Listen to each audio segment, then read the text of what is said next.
Hello everyone and welcome back to Mind the Gap. I'm Casey and as always I've got Jan here with me. Hello. Lovely to be back. Today we're diving into something every English learner's been through, that endless battle with vocabulary lists. Oh yes, the famous word list of shame. I used to have a whole notebook full of them, thinking I was doing great, until I realised I'd forgotten half of it the next day. That's classic. You see, your brain isn't a USB stick. It deletes what it can't connect. You probably worked hard, but those poor words were left floating around with no friends, no stories, nothing to hold on to. Yeah, that's exactly how it felt. I used to think if I write it enough times, it'll stay in my head. But it never did. Maybe my brain just doesn't like me. It's not that your brain dislikes you, it just hates meaningless work. When you memorize phone, your brain goes, okay, what about it? But when you say pick up the phone or on the phone with mum, suddenly it has a picture, a purpose, a tiny story. That's what sticks. So basically, I gave my brain a list of strangers and expected it to remember all their names. Exactly. Language is social. Words need company. They don't survive alone. That's why context is everything. That makes so much sense. I guess when I was studying, I focused on quantity, more words, more effort, but I never built any real connection between them. Yeah, and that's why you could pass a vocabulary quiz but still freeze in a real conversation. The words were sitting quietly in a notebook, not living in your head. I really thought discipline was the key. You know, daily repetition, 10 new words a day. It sounded so right. That's what makes it tricky. It feels productive. You're busy, you're ticking boxes, and it looks like progress. But it's surface progress. No depth, no memory roots. So what should I do instead? Throw away the lists? Not exactly. Keep them, but bring them to life. Turn book into I'm reading a good book. Turn coffee into let's grab a coffee. Because your brain loves scenes, not spreadsheets. I like that. Bring words to life. Sounds a lot more fun than my old method. Exactly. Learning English shouldn't feel like filing paperwork. It's supposed to sound, move, and make sense in your world. Filing paperwork. That's exactly how it felt. So what you're saying is it's not about memory, it's about connection. Spot on. Once you build connections, you start forcing it. The words come back to you naturally. And that's when English starts to feel alive. That's such a comforting thought. So maybe it's not that we forget, it's that we never really learned it the right way. Exactly. And that's what we're diving into today. All those sneaky mistakes that make us feel stuck. So, let's start unlearning them one by one. Perfect. And the next one is something nearly everyone's guilty of. Watching, listening, and never actually using English. You know, Jen, I used to think I was making real progress just by surrounding myself with English. I'd listen to podcasts on the train, watch YouTube while cooking, even change my phone to English. But when someone actually talks to me, my brain just goes blank. I think half of Britain would say same here if they were learning another language.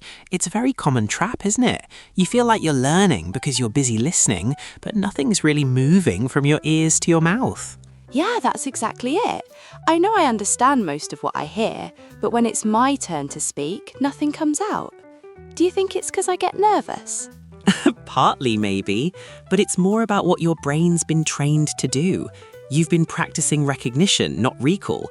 It's like watching someone cook every day but never touching the pan yourself. That's painfully accurate. I can quote whole recipes, but probably can't fry an egg. Exactly. Your brain only learns when it produces something. That's why we say use it or lose it. It's one of those old sayings people love in the UK. If you don't use what you know, your brain will recycle the space for something else. So basically, watching, listening, reading, they're all fine, but they don't count until I actually speak or write something. That's the idea. Think of it this way. Input fills your head, but output shapes your brain. When you speak, you're forcing your memory to build pathways. It's like pressing save instead of just preview. So I've basically been stuck in preview mode all these years. Yeah, sounds like it. You've been learning safely. Listening feels comfortable because it's risk-free.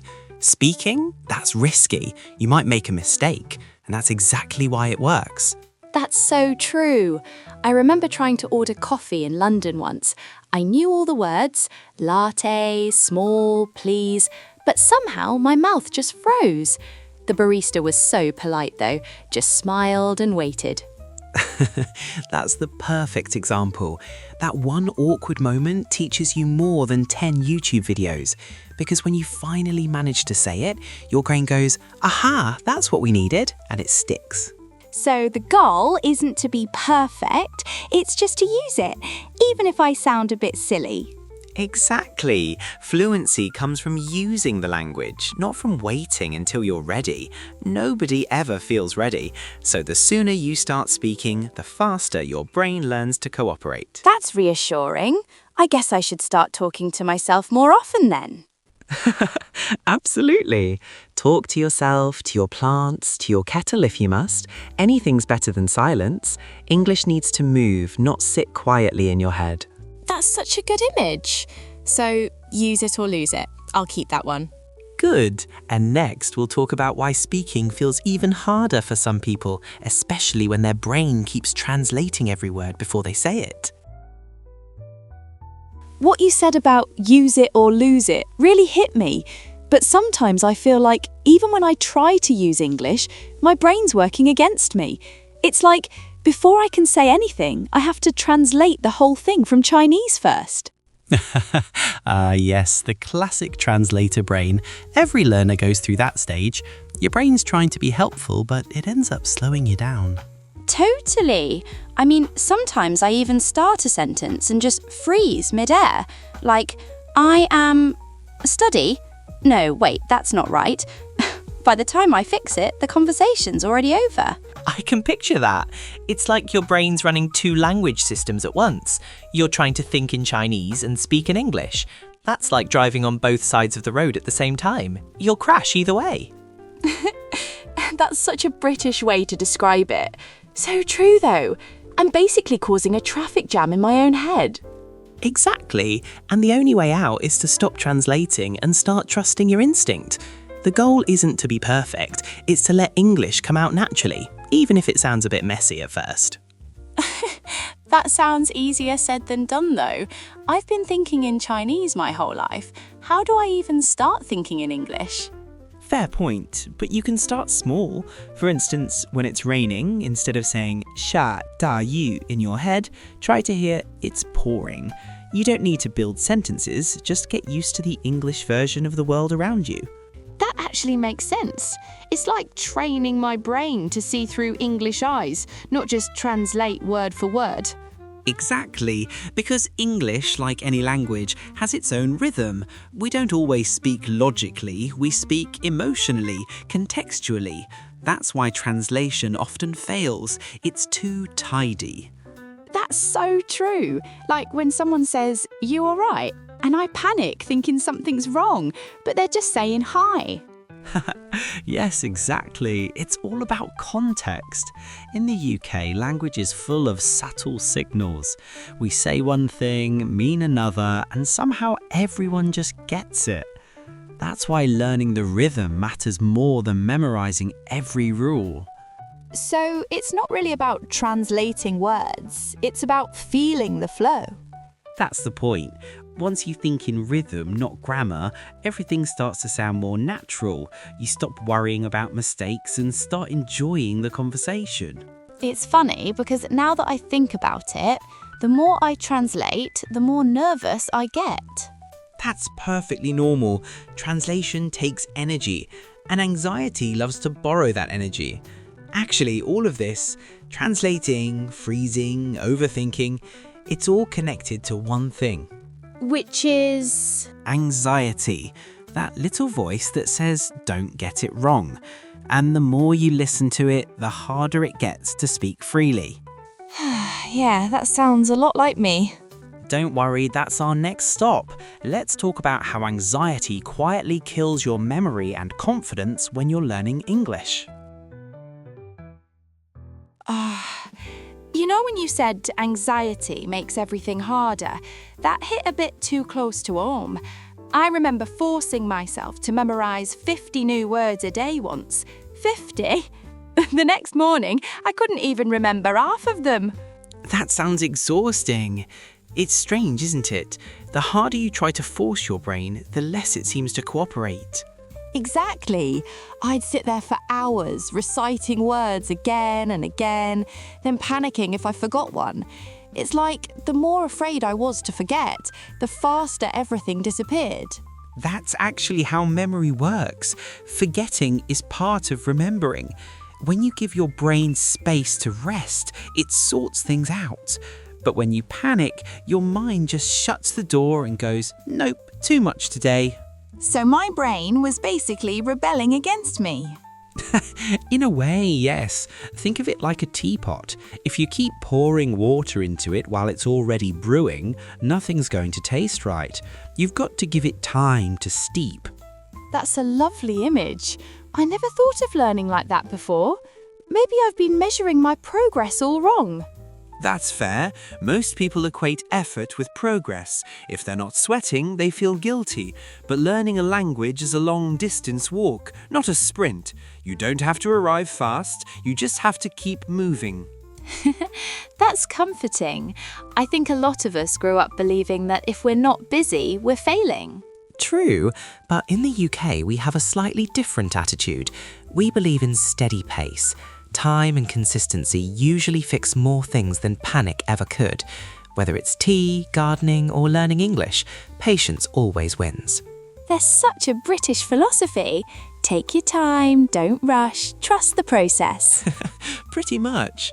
You can't rush a sunset, can you? Learning's the same. If you try to force it, you just miss the beauty of it. That's such a different mindset. I used to think anxiety was helping me stay disciplined, but now it feels like it was doing the opposite. Exactly. Anxiety gives you motion but not direction. It keeps you running without real progress. What you need instead is rhythm, a calm, repeatable pace that tells your brain, we're safe, we're learning. I like that. Rhythm instead of rush. That's something I definitely need to work on. Good. And the funny thing is, when people get too anxious about progress, they start looking for shortcuts, more apps, more trackers, more checklists. It feels productive, but it's just another trap. You're reading my mind again. I've definitely fallen into that trap before. Don't worry, you're not alone. That's exactly what we're talking about next, when learning turns into ticking boxes instead of genuine progress.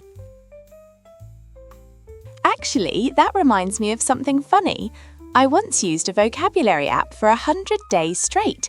Every single morning, I'd tap through the words like clockwork. And you know what? My thumbs became fluent, but I didn't. That's brilliant. I think half the country's doing that, training their fingers, not their brains. Exactly. And the worst part is, I felt so proud of myself. Every streak, every well done notification, it made me think I was actually improving. That's the tricky part. Apps are designed to reward you, not necessarily to teach you. They measure clicks, not connections. That's true. It's like I was learning to tap faster, not to think deeper. That's a good way to put it. You see, real learning takes a bit of friction, that moment you stop, think and try to make sense of something. Apps often skip that. They make you feel smart without the effort. That's so accurate. It's like eating candy. Sweet, quick, satisfying, and then you're hungry again 10 minutes later. Exactly. It's learning sugar. It gives you a dopamine hit but no real nutrition. If you only feed your brain sugar, it never builds muscle. Such a perfect image. So I've basically been feeding my brain junk food all this time. Don't worry, we've all done it. It's easy to mistake activity for progress, but the real progress happens when you connect what you learn. When you hear a word, use it, and it sticks because it means something to you. That's so true. I've noticed that the words I remember best are the ones I've actually used with people, Like when I tried to order food and messed up completely, but never forgot that word again. That's the magic of real context. It's messy, but it works. Apps can't simulate that, no matter how fancy the design is. That's a bit of a relief to hear, actually. Makes me feel less guilty for not keeping my streak. Good, because language isn't a game of streaks. It's more like music. It's about rhythm, feeling, and repetition with meaning. That's beautiful. So less tapping, more talking, right? Absolutely. And funny enough, that's what most learners forget. They know hundreds of words, but still can't speak smoothly or understand fast English. That's because what they're missing isn't vocabulary, it's rhythm and flow. You know what's funny? Even after learning English for years, sometimes I still struggle to follow native speakers. I can understand every word, but somehow I just can't keep up with the rhythm. That's such a common feeling. English lives in rhythm, not in rules. You can know all the grammar in the world, but if you don't catch the rhythm, it still sounds foreign. That's interesting. So when I hear someone say things like, "What you up to?" instead of "What are you up to?" my brain just freezes for a second. Exactly. That's because you're hearing the music of English, not the textbook version. It's like jazz. It bends, blends, and flows. We don't say every note perfectly, but we keep the rhythm. That actually makes sense. It's like English isn't just about pronunciation, it's about the beat. Exactly. Try this. Say, "What are you up to?" slowly. What are you up to? Good. Now listen to how we usually say it. What you up to? It's not faster, it's smoother, like one wave rolling into the next. That really sounds like music. It feels lighter somehow. That's the point. Fluency isn't about speed, it's about flow. You don't have to speak fast, you just have to sound connected, like each word belongs to the next. That's actually really beautiful. I guess I've been focusing too much on words, not enough on the rhythm between them. And that rhythm is what makes a language feel alive. It's the same reason why some learners sound textbook.